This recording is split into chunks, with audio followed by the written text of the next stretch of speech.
изучение истории, взаимодействия чуваш и татар, оно как бы объединяет и сплачивает между собой вот эти вот два народа. И как бы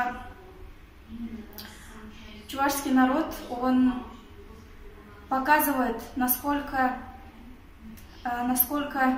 дружными их взаимосвязь является по отношению к татарам. Ну, конференция уже много раз говорила, что замечательная, поскольку она проводится впервые в таком формате, когда обсуждаются вопросы и татарской, и чувашской, значит, истории совместно, на совместных докладах. И замечательно, что многие наши татарские коллеги выступают о чувашах, и наоборот, чувашские коллеги о татарах много что узнают и знают, и приводят свои данные.